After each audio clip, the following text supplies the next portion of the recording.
The National Funeral Practitioners Association has raised concern over funeral parlours that may use the KwaZulu-Natal floods tragedy to enrich themselves. The provincial government says it will provide support to bereaved families. We're joined now for more perspective on this by the Secretary General of the National Funeral Practitioners Association, Julie Mbuthuma. Thank you very much for availing yourself this morning. Perhaps let's just start here. As we understand it, or as we've been seeing a number of reports suggesting that government mortuaries in Durban are reportedly full and bodies are piling up, or rather there are fears that bodies are piling up. This is something that we heard from the Premier yesterday, dismissing it, saying that the city is managing, or the province is managing. From your experience and what you see, what is the situation with funeral parlours on the ground? Thank you for having me, Dudu, and good morning to the viewers out there. It is true that basically bodies are piling up every day. And the fact that we have got more than 414 bodies just in terms of victims of the flood is basically a clear indication that basically the mortuaries should be overwhelmed. Remember, on a normal daily basis, forensic services and forensic mortuaries basically do have an intake of bodies. Now, this is over and above what their normal intake is. We've seen basically over the Easter periods every year that mortuaries basically have an overload of bodies in terms of where you can't even basically get postmortems done in less than 2 or 3 days because of the Easter weekends. Now we've got the Easter weekend, plus we've got the floods over and above that. So definitely there will be an overload of bodies in the mortuaries. What then do you suggest be done? Some funeral parlours have suggested releasing bodies without doing postmortems. I would basically second that as well. At the end of the day, we basically know that they are victims of floods. So for cause of death basically to be identified, it's basically drowning.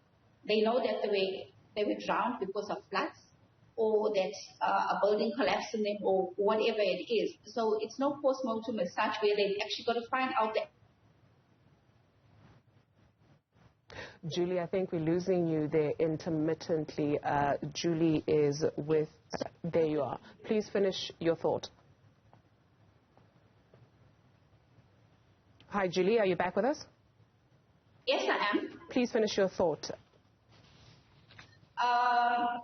I said, Dudu, that I basically concur with the parlours that said that bodies should be released to the families.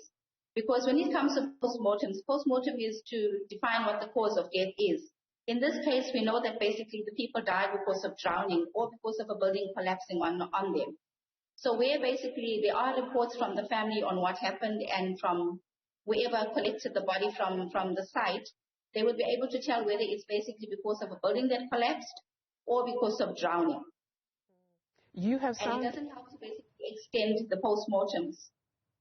Julie, as an organization, you've sounded the alarm over funeral parlours that may use this time to enrich themselves and not put the bereaved families first. How do you perceive that people would take advantage, and how do they actually do it? What's the modus operandi?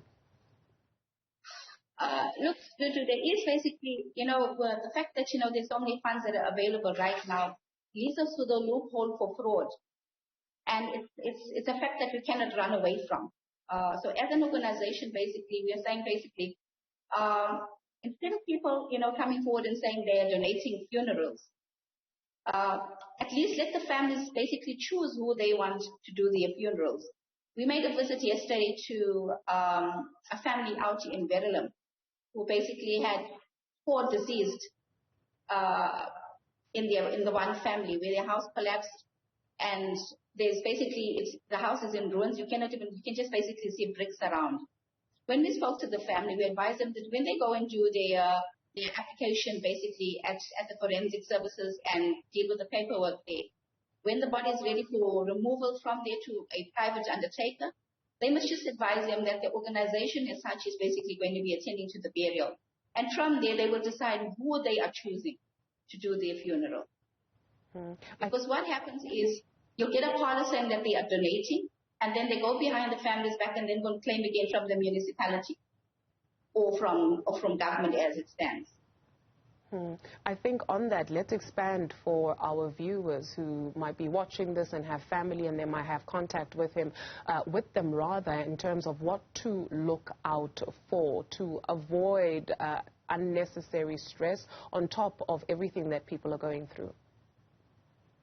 Number one, if a funeral parlor comes to you and they're saying that they are donating a funeral, and you don't know that funeral parlor at all, I'd rather say, go to funeral parlor. Julie, I'm so sorry to do this, but unfortunately we are losing you. So if you could please just take it from the top for us. You were saying, number one, people need to go to?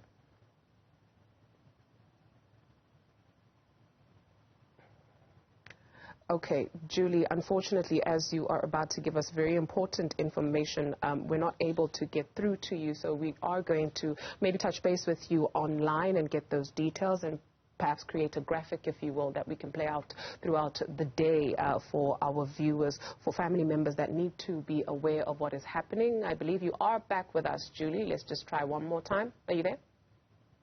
Yes, I am, Julie. Okay, thank you very much. Please take it from the top for us in terms of what people need to look out for. You were saying, number one? Number one, if there's a funeral parlor that approaches you to say that they are donating a funeral rather, I would say rather ask that funeral parlor that you will get back to them, and rather go to either an association or a funeral parlor that you're familiar with. In every town, there's basically a funeral parlor that some family should be familiar with. So rather go to somebody that you're familiar with and then choose your preferred funeral supplier that's going to be dealing with you.